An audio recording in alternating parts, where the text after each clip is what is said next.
So today we will first do an introduction of deep feed-forward networks, and we will do that using the well-known simple classification model called logistic regression. So let's look at what a supervised learning problem setup looks like. So you have your data points.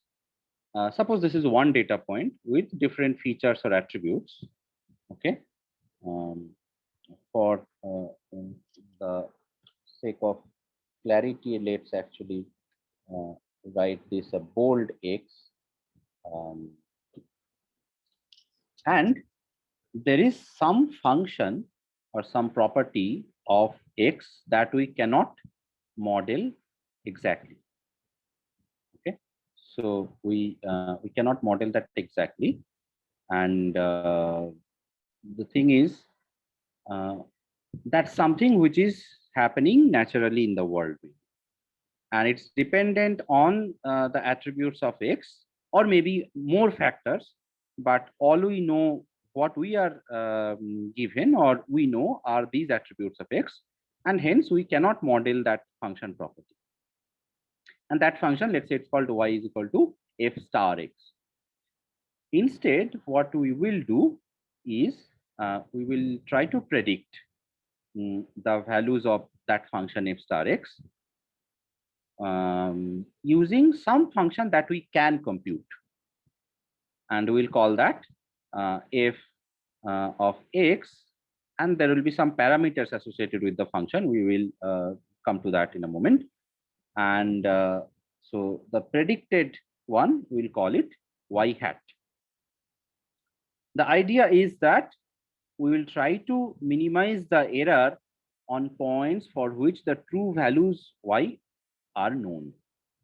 So we will try to approximate this function. I mean, we try to model this function in such a way so that for all that we know and for some new data points as well, this error will be as small as possible. And how can we do that? Okay, we actually start by a function f already. So what we can vary is we can vary the parameters of the function theta. Theta is not one single parameter, it can be many more parameters. So we will try to actually learn theta based on that. So that's what a supervised learning problem setup looks like.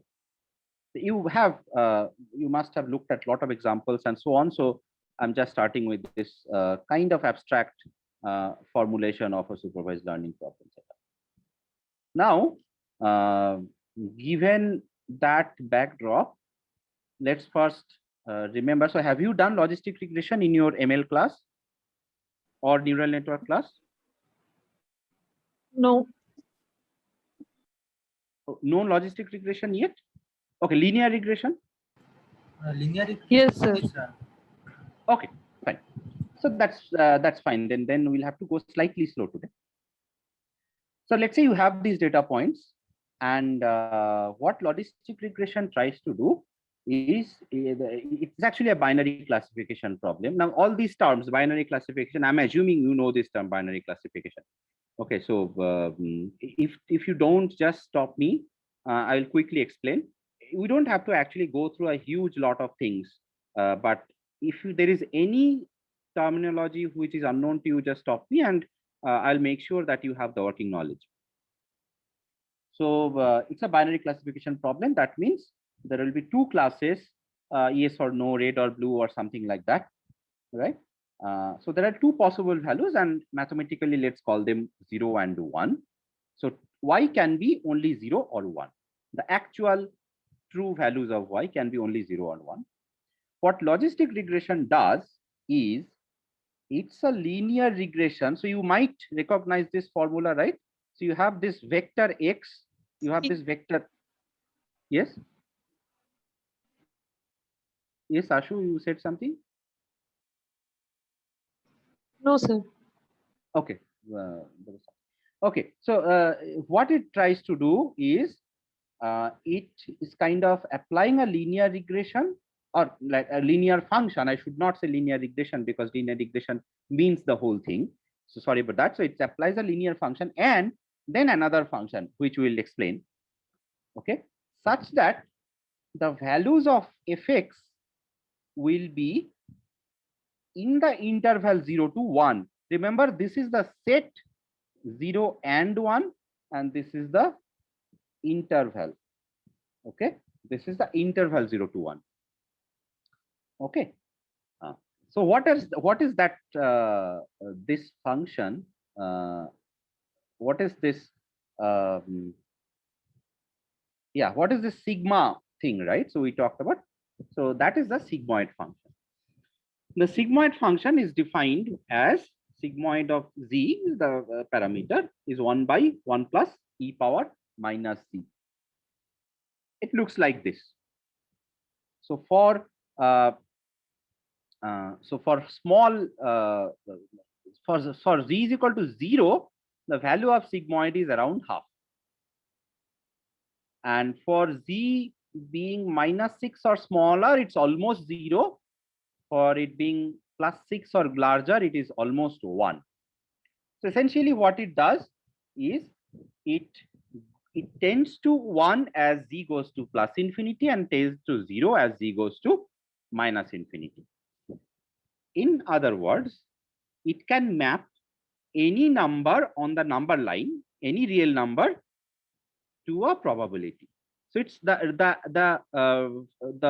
output would be always between 0 and 1, right? So it will always be a probability. So we will use that on top of the linear function W transpose X plus B. So this can be used as a probability. So now let's see what happens. The goal is to compute a single value 0 or 1, right? So from this data point X, okay, which has n attributes, we want to compute a single value 0 or 1. Now, linear regression, what does it do? Weights for different features or attributes. So weighted sum, simply it's a weighted sum. So weight wi for feature xi and a bias b. So that's the sum w1 x1 plus dot dot dot wn xn plus b, just a linear function. Okay, and this is essentially written as W transpose X plus B, where your W, okay, where W is the weight vector, right? So W1, W2, dot dot dot Wn. Okay, so W is the weight vector. Okay, this I'm pretty sure you know. Now this gives us a real number. Since it's a linear function, there are some values for x1 to xn. It gives us a real number in the interval minus infinity to plus infinity. But what do we want? We want either a 0 or a 1, or in other words, what we just said, we will actually map it to the interval 0 to 1. And if it is kind of, you can practically think of, if it is closer to 0, we'll call it 0. If it's closer to 1, we'll call it 1. If we have to actually report a 0 or 1, we'll do that. But otherwise, we'll simply be happy with the probability. So what we'll do is we'll map it to 0, 1 by just applying the sigmoid function on this W transpose X plus B. So this is our y hat. So given X, so given our X, we will compute the y hat using this formula, right? So essentially, logistic regression is nothing but this f of x, two parameters, w and b, where w is actually a vector parameter, b is just a scalar bias, and the computation is sigmoid of W transpose X plus B with parameters W and B. So logistic regression will always be of the same form. However, the W and B can change. So given your data, one can train a logistic regression model and get appropriate parameters W and B. Clear, right? I mean, I'm pretty sure you have heard things very similar to this, or exactly this maybe.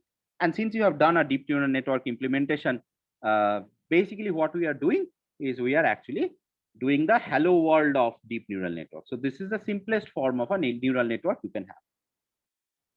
So let's play this thing, or before that, actually, let me show you. So this is these are the data points on the right side, 2D picture.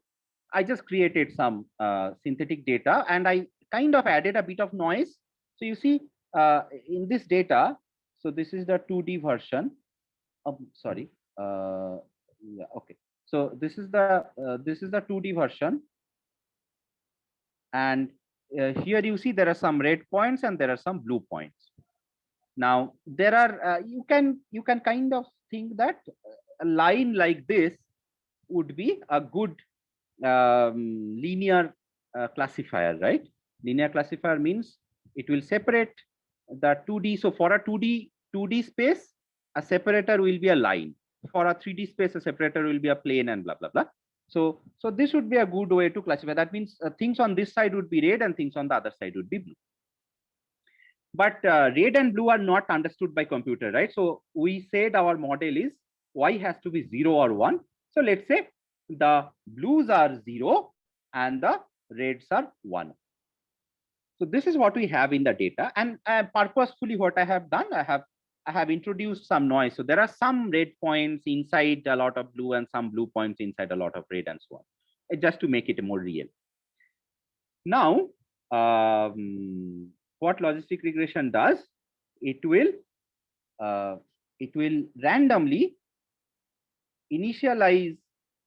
So since the dimension of x is only 2, the weight vector will also have only 2 parameters, right? So w1 and w2 and the bias b. So so what we'll do is yeah, so we have w1 and w2, these are the weight vectors, and they are randomly initialized to start with. And so the random initialization, and then if we compute y hat, that means sigmoid of w1 x1 plus w2 x2 plus b, what we will get is we'll get some curve like this, some surface like this. See, this is x1, this is x2. So for every pair of values x1 x2, we'll have some y hat, right? We'll have some y hat there. So that's what we have here. Okay, now let us play this. Okay, so we are actually training, and now see the w's are changing and the loss is decreasing. We have not discussed the loss yet. So what will happen? Yeah, so this is kind of getting steeper and steeper, and it's actually a Python notebook from which I made this. So I can give you that. So what is happening here is you see the surface is actually an approximation of the real function. What is the real function? You see the blues are at the bottom. Bottom means the blues are the points for which y is equal to 0. So y is the vertical axis, right? That's our target variable. So y is 0 for the blue points, and the reds are the 1 for the so the y is equal to 1 for the red points. Now what we want to do using the y hat is we want to approximate this real world function. So that we want to approximate this real data. So if we go over it again and play, how do we do that? Yeah, okay. So now at the very I mean when the classifier is initialized, it is not trained yet. The approximation of the y hat is like this, and it's not good, because you see it's predicting that around here the value should be like this, and that's wrong, totally wrong. Whereas around here the value should be kind of up here near 1, and that's also totally wrong. So slowly it will be it will train it with appropriate values of w1 and w2, the weights and the bias. Okay, so that's good enough for the video. You can play it again or modify the video and so on. Now since you all know neural network, let's just revise this thing, that why is logistic regression is the most basic neural network we can have. So x1 to xn are our inputs. So these are our input neurons. Okay, these are our input neurons. And then W1, W2, these are the weights. And B is the bias. They all get together and compute Z. Z is the linear function. So Z is a linear function of X and B, right? So W transpose X plus B. Now, from Z, we compute the sigmoid of Z, and let's call it A. A comes from the word activation. So the sigmoid function here is called an activation function. And this is our Y hat. So this is the simplest form of a neural network, one layer neural network. We have the input layer and we have the output layer, right? So input layer, and this is an affine transformation. This is the activation. So activation is actually a non-linear function. Sigmoid is a non-linear function. And so this is layer one. And in this case, layer one is the output layer. And so, yeah, so that's the formulation of logistic regression as a basic neural network. In general, bigger neural networks will be in the same way, except that we'll have more layers inside. So each layer will be an affine transformation like this, followed by a typically nonlinear activation. Now, let's revise the loss function for logistic regression. We did compute the loss and so on. The goal is there should be no loss for a correct prediction. So if the actual answer for Y was 1 and our Y hat is also almost 1, then the loss should be kind of 0. And similarly for if both are 0. Okay, and high loss for incorrect prediction. So it should be something like this, that if Y hat is equal to Y, whether it is 0 or 1, the loss should be 0. And if Y hat and Y are different, then the loss should be high. Now, we will not go into the derivation of this using maximum likelihood principle, but the loss function used for logistic regression is the following, and it's actually a convex one. So that is minus of Y log Y hat plus 1 minus Y times log 1 minus Y hat. So let's investigate this function a bit. Y hat is the predicted value, Y is the actual value, right? Actual answer. So if Y is 0, the actual answer is 0, then the first term is 0, right? So then what we have is, then this term is 0. So then all that matters is the term on the right side. Okay. So now there are two cases.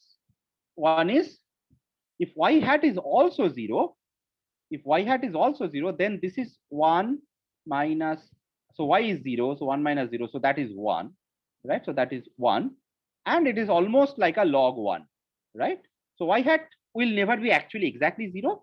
So but it will be like a close to 0. Then what we have is this whole thing is almost like a log 1, that is nearly 0.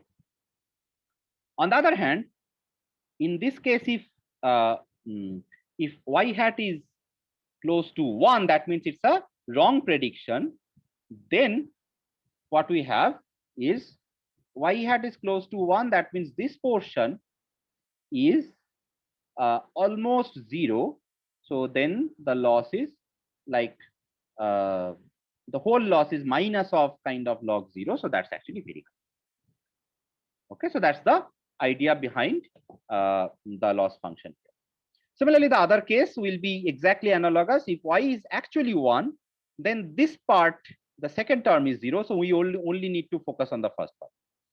Okay. And then if Y hat is 1, then the loss is almost like 0. And if Y hat is 0 or close to 0, that means it is actually a wrong prediction. Then the loss is very high. Now remember that although the task is predicting 1 or 0, while training the model, we do not convert the probability to 1 or 0. We simply live with the value of the sigmoid. So that means what we are dealing with is the y hat is actually lying between the interval 0 to 1. While training the model, see why? Because you might predict 0.55 and round it off to 1, but that's not really that good. Okay. And you might also predict 0.95 and round it off to 1. So y hat equal to 0.95 is much better than 0.55 if your actual answer is 1. So the loss is actually computed in a granular scale, not like a 1-0 Boolean scale. Now, so that's the loss function. And our goal is the loss is kind of analogous to error, right? So the goal is the error or loss has to be minimized. So what do? We have training data points. Now, the notation here is x. These are all vectors, okay? So x1, x dot dot xm, these are actually vectors. And the superscript bracket are the, the serial number of the data point kind of. And there are known answers y1 to ym. Now we decide on our function f, x, and the parameter is theta. In logistic regression, we have seen what the function is, that is w transpose x plus b whole on the whole thing apply sigmoid. So we have decided on some function where the parameters are like in the theta, and we try to learn the base parameter theta. And we have decided on a suitable error or loss function that depends on theta. So the loss function, reminder, depends only on theta. The data points are known, right? So data points are given, they are not changing. The known answers are not changing. What is changing? Our predicted answers are changing. And at this point, we have also fixed what kind of a function we are taking. Only the parameter theta we are varying. So the loss or our answers are actually dependent on the parameter. So that's why the loss is a function of the parameters and not of the data points. So loss is a function of theta. So how gradient descent works? I'm pretty sure you have done this. Just a reminder, randomly initialize theta is equal to theta 0. There are better approaches we'll discuss in the optimization section later. Now, since it's random, obviously there is very less chance that that is the best one, right? It's almost not possible that you randomly come up with a set of parameters, and that will not be your best possible parameter. So obviously the loss can be improved, or by improved it means loss can be decreased, right? Loss can be brought down. So so then what we do is we iterate in the following way until the loss is very small, or there are other conditions for stopping. When should we stop? When should we say, okay, fine, we are trained enough?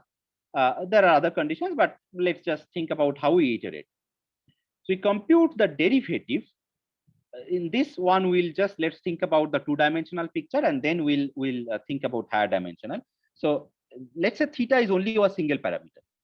What about the case that theta is only a single parameter, and theta 0 is the initial value, and at time step t, we compute the derivative of the loss with respect to theta t, with respect to theta at theta equal to t. Sorry, at theta equal to theta t. Sorry. So then what happens? Maybe we can get some graph like this. So the theta is along this and the loss is like this. And hopefully there is, let's say as of now, there is only one minima. And at theta equal to theta t, after t iterations, the loss is here. Now, what is the derivative?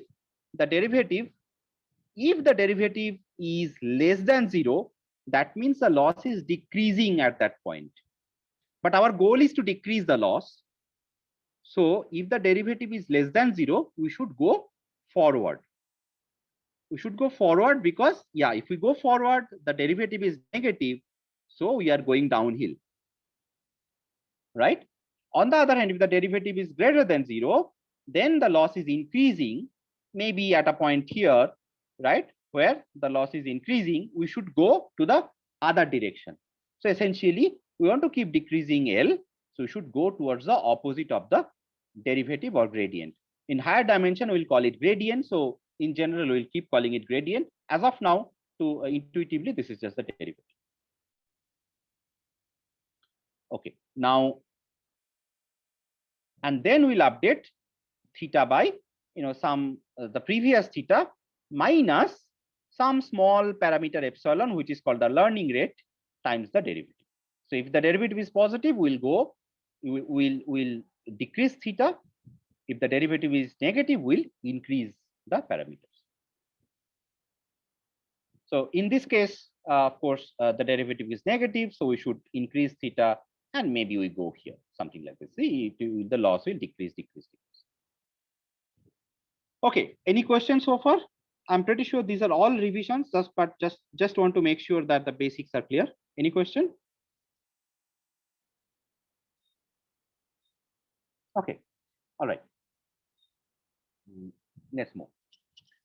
So now that we have revised what happens when there is only one parameter, what about when there are multiple parameters? And all, for everything that we do, there will be actually multiple parameters. So suppose instead of just a theta, we have actually theta is equal to theta 1 dot dot dot theta k parameters. In the logistic regression example, the video we saw, there were 3 parameters, W1, W2, and B, right? So let's say there are k parameters like that, and the parameters are obviously real numbers. So then the loss function is actually a function from the parameters to the loss is just a number, right? So it's a function from Rk to R. Then the partial derivative del L del theta I measures how L changes as only theta I changes.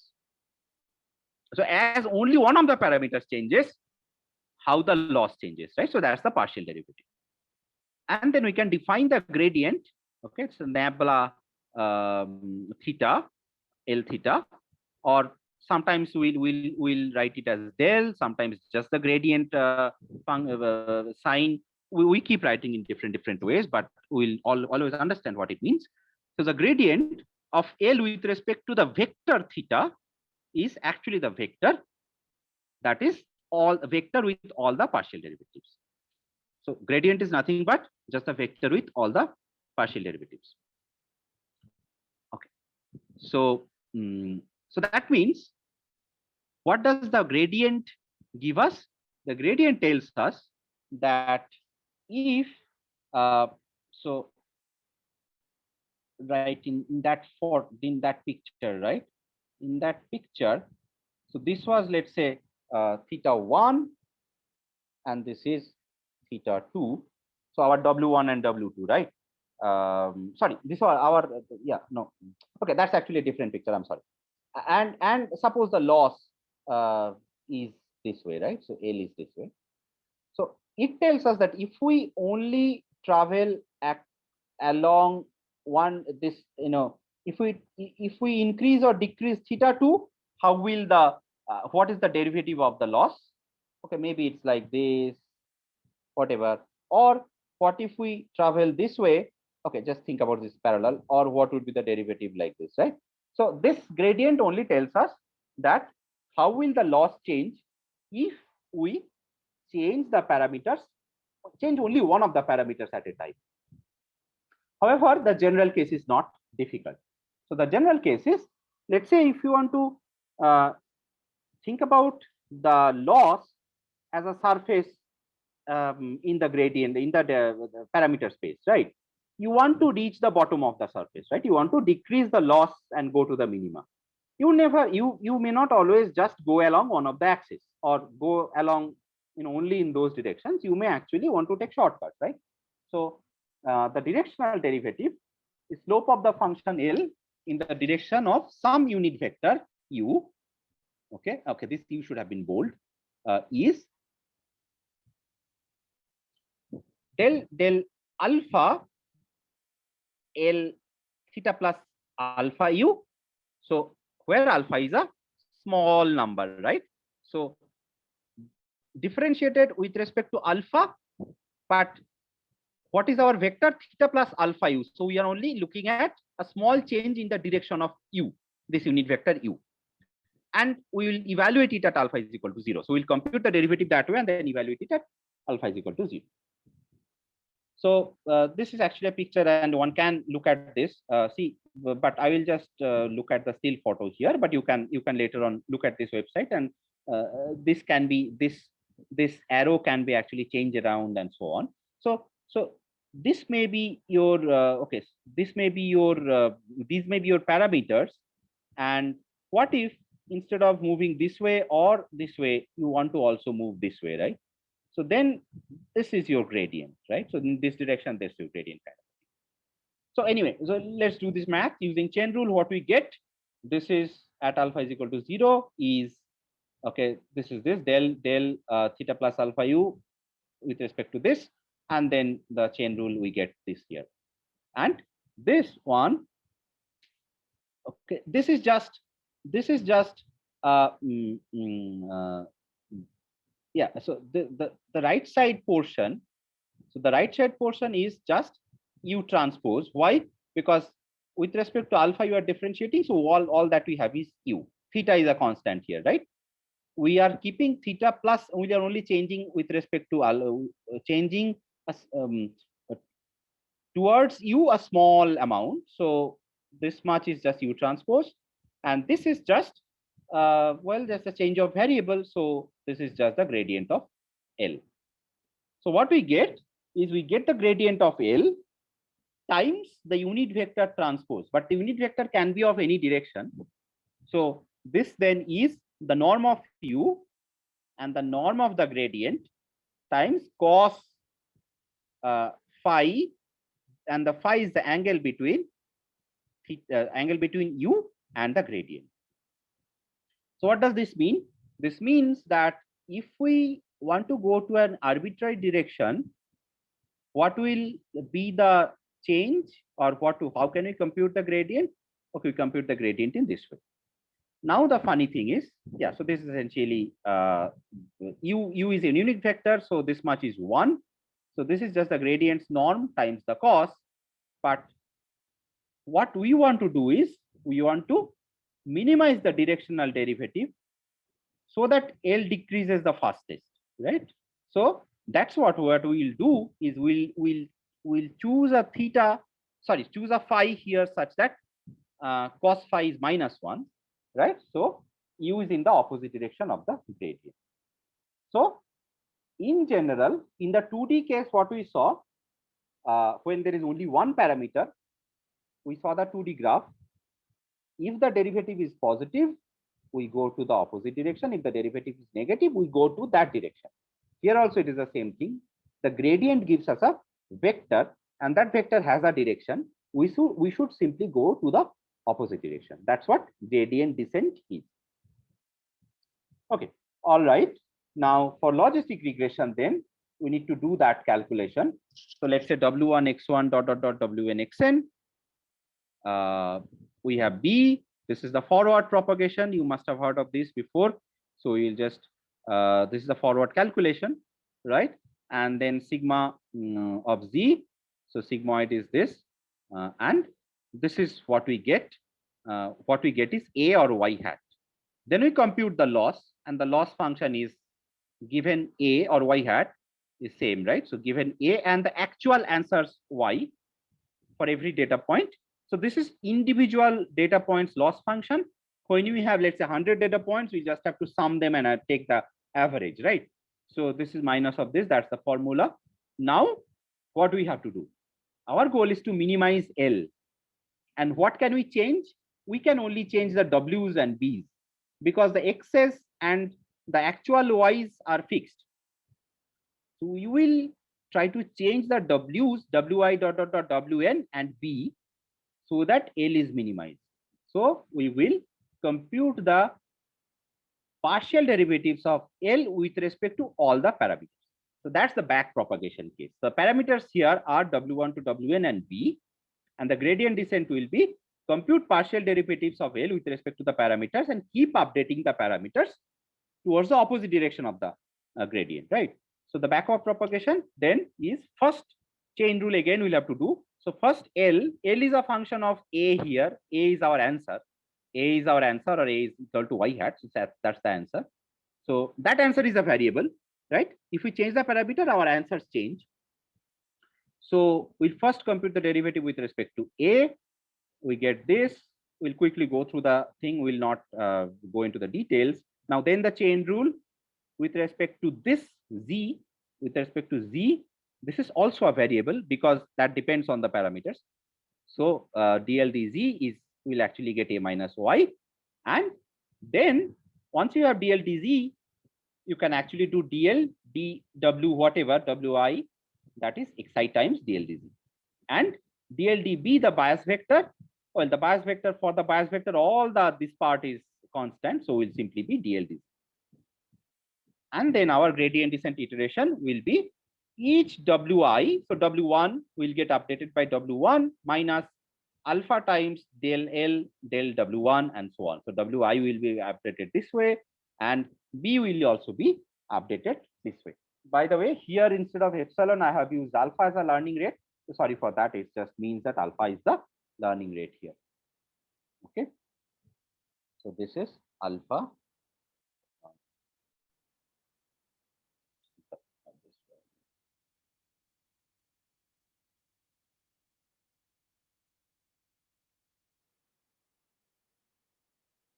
Something wrong.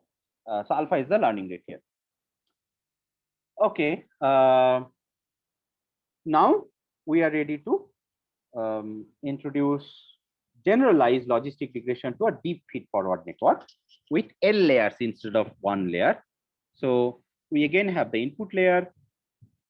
We'll call it A0, activation 0.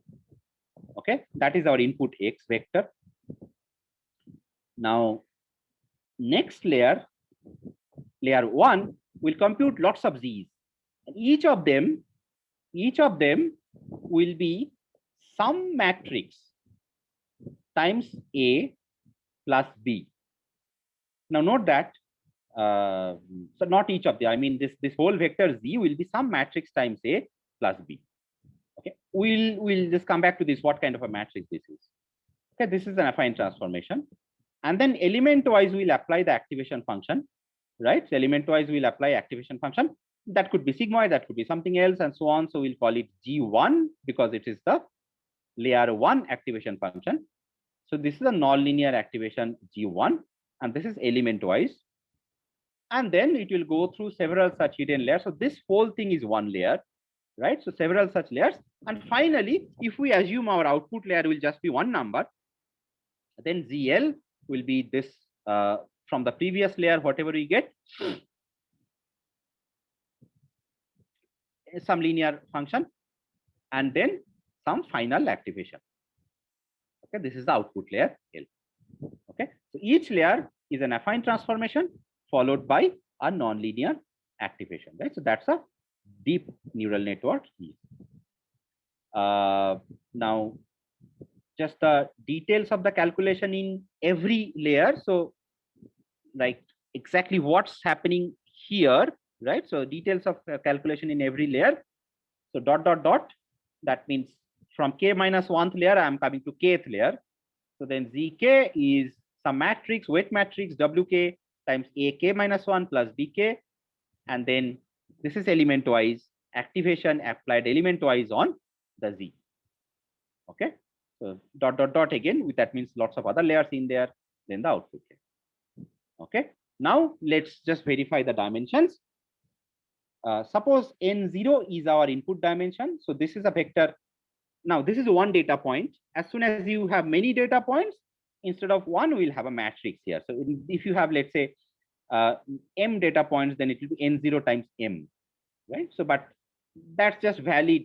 Every column is one data point of a matrix. One column of yeah. So if we think about the data set as a matrix, each column is one data point. So all the calculation we do can simply be defined with respect to the single vector as well as the whole matrix. So yeah, n0 times 1, zk will be nk times 1. So that's the dimension of the kth layer, right? And then wk has to be a weight matrix.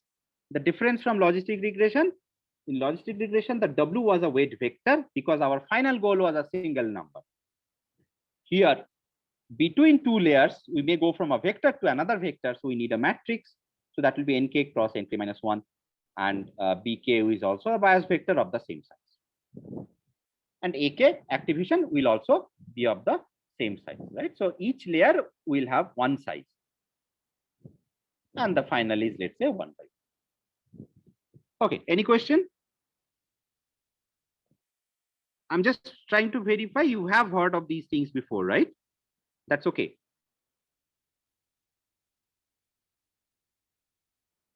Yes, sir. Okay, good. So what about the Jacobian, the tensors?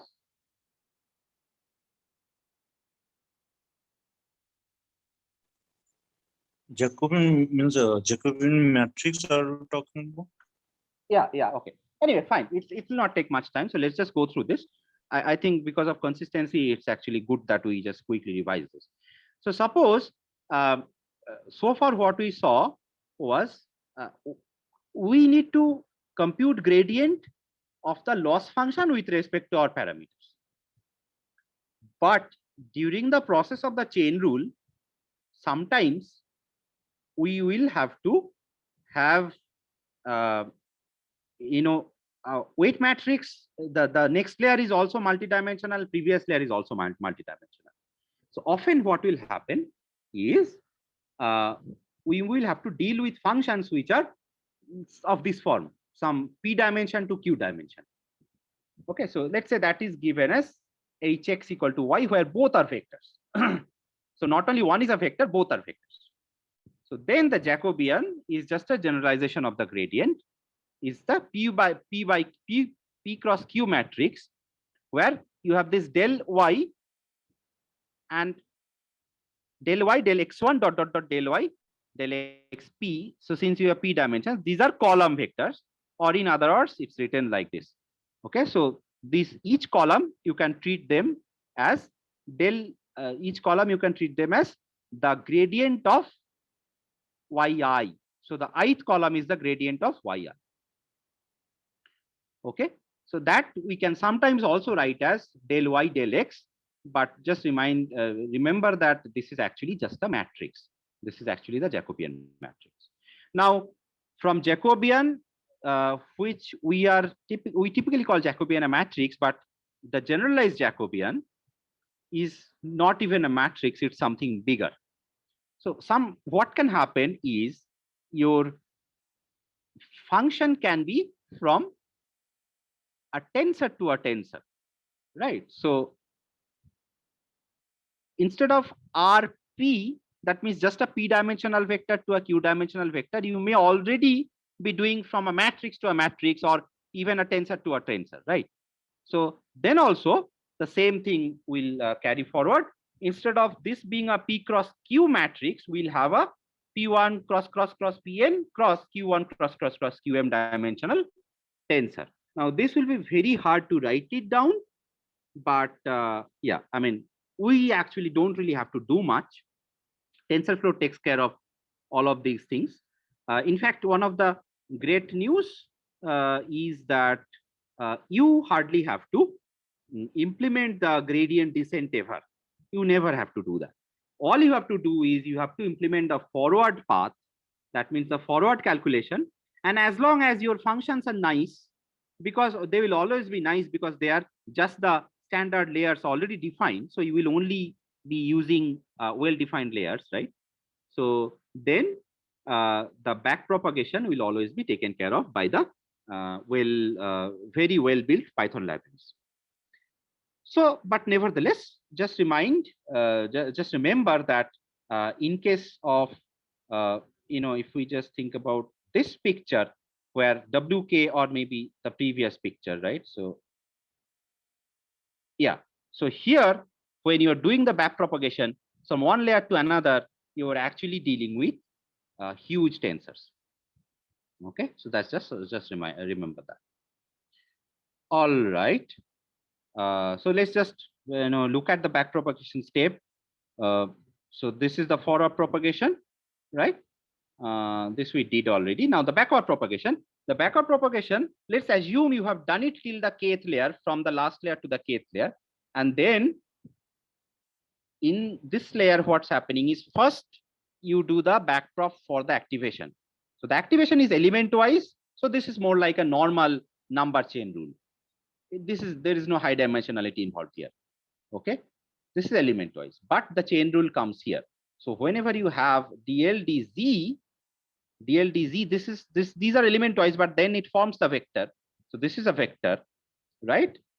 Okay, so sorry, yeah. So DLDWK, del L del WK rather, is actually del L del ZK, del L del Z del WK, and this will actually be, because of this formula, will be del L del ZK times the previous activation. It is just like in logistic regression, it became the previous input, right? So it's basically something like this. And the bias vector the gradient will be computed this way. And that gives you the, you started with this and you get this here. Now, since you have implemented from scratch the whole deep neural network, I will leave you quickly at this and just explain once here that why non-linearity. So the activation functions are non-linear, and it is important that your activation function is non-linear, because if you are not using a non-linear function, you actually don't have any, there is no point of having that layer. Why? So suppose we have a deep network, but with only linear activation or no activation, just identity activation. That means just the matrix multiplication plus bias kind of a thing. So something like this, consider Z2 to be W2 Z1 B2. Okay. Now, so that means the second layer is this, and yes, the second layer is this, and then the activation for that is W2 A1 plus B2, but this A1 is same as Z2, right? So what we will have is W1 A0 plus B1.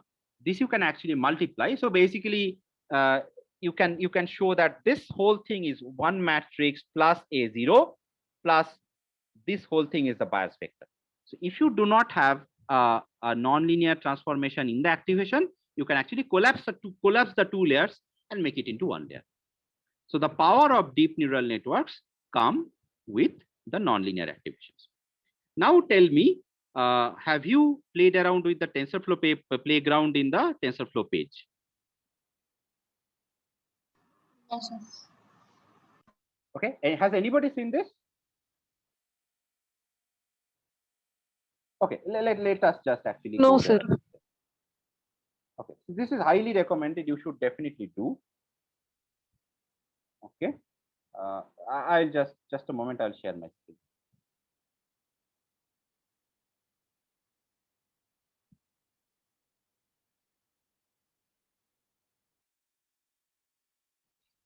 All right. First, let's start with a linear kind of separation data, right? So we saw the logistic regression thing in the 3D, but let's first do the 2D version. So let's say no hidden layer. So let's do the logistic regression with no hidden layer. Activation is sigmoid. Okay, so you can actually choose the learning rate. You can regularization we have not done yet. So let's forget about regularization. The problem is classification. Okay, so initially maybe okay. Let's add some noise. Yeah, let's add some noise. Yeah. Maybe something like this. Okay, and let's try. Let's train the model. See what's happening is it's kind of separating the two classes, right? Very good. It's kind of the loss function has converged basically. So nothing more is going to happen. We can stop. Very good. Now, this is the linear classifier, logistic regression, support vector machine, linear discriminant analysis. They all can do the same thing. Okay, very good. Now let's try a bit more complicated data. So here you see, of course, I don't know whether you have done SVM kernel and stuff like that already, but you can do some things and still train this. But with a linear function, it's difficult to capture, right? By the way, just one thing here. Do you see the relation between the yeah? Do you see the relation between this picture I showed you, right? And this 2D thing. See, this picture is just the 3D version. If you look at it from the top, one side, sorry, it started playing again. But if you look at it from the top, on one side you will see the reds and one side you will see the blues, right? So this is just doing the same thing here. On one side you have whatever, they have switched the colors here for better contrast, but one side you have this and one side you have that. Okay. Now if you train this, so that's that we all, yeah, so this actually no, the colors are actually consistent. That was the non untrained network.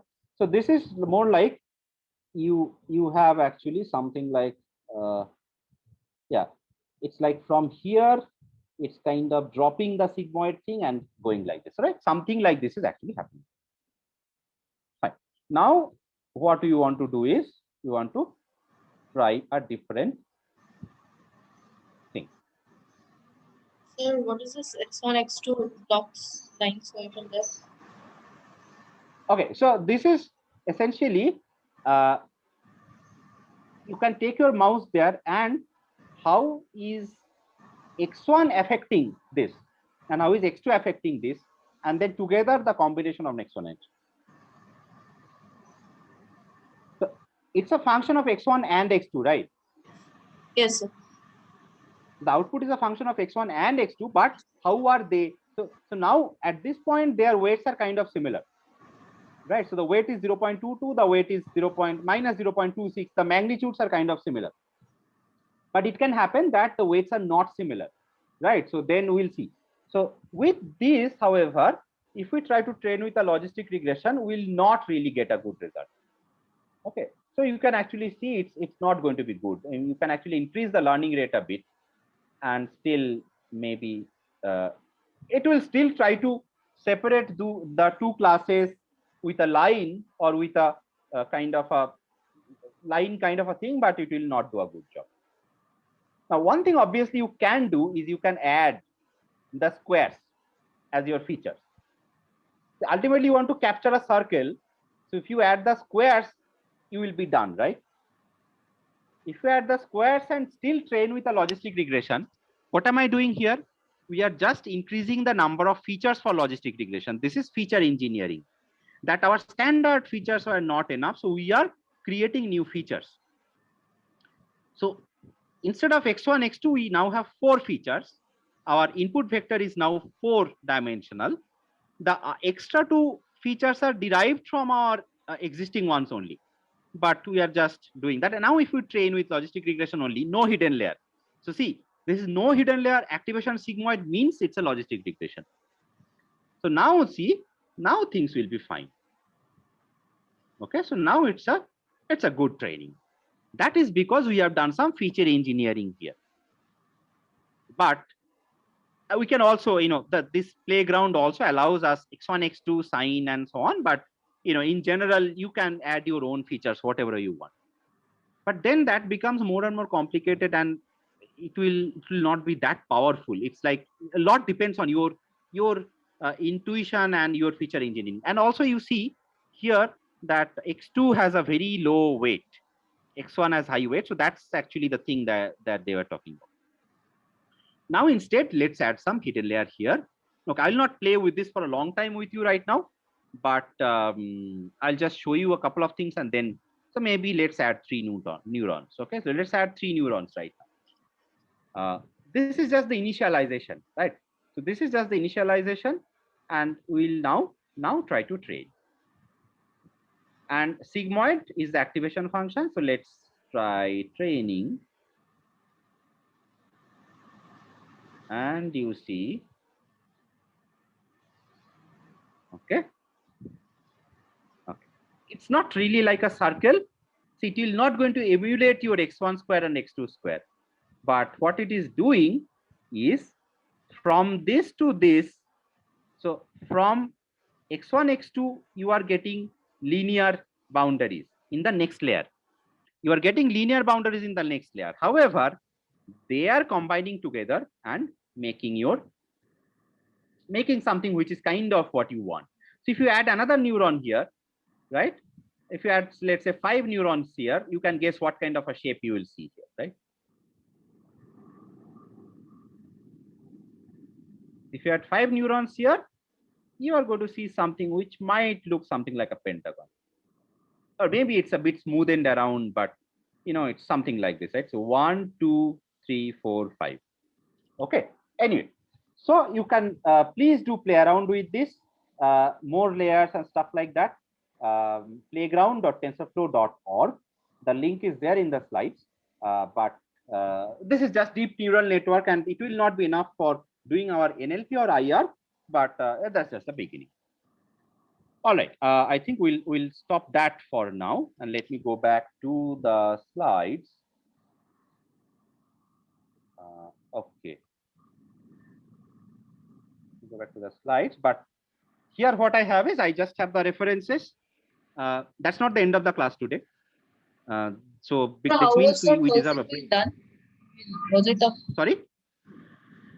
I mean, how was the whole thing being done? Like, did you make that in something notebook or something, or like a? Which one? Just a moment. Let me just finish this. So I'll come to that. So this, yeah. So references. Well, Jan Goodfellow's book, but if you try to read this to begin with, I mean, I struggled a bit. The initial chapter was excellent though, but these lecture videos are wonderful. Note that in Coursera, you can, okay, I'll talk about it a little bit later. So these Coursera videos are wonderful. And then this is a good read for backpropagation and vectorization. And well, there are some other directional derivative website, which I already talked about. So yeah, Samrita, your question. Yeah, like, how was that made in some notebook or something? Which That's- one? This TensorFlow Playground? TensorFlow playground is. Oh, that I don't know. That's TensorFlow's website. So Oh. I Okay, think I mean it's a possible website. to make it in a, yeah, that's in their website. So and they are actually advertising that you can play with it and you cannot break it, right? So just a moment, I'll just show you. See, it's just saying tinker with a neural network right here in your browser. Don't worry, you can't break it with promise. So this is TensorFlow. Basically, that means these are Google people. So maybe it's done with a notebook only, but or with some notebook and something more on top of it. But obviously, the notebook will not give you this UI, but it's probably a Python inside and some UI on top. So doesn't matter. Yeah, this is actually a notebook. This is my notebook and a video. I'll share that with you, and you can do more on that. Okay, all right. So I'll pause.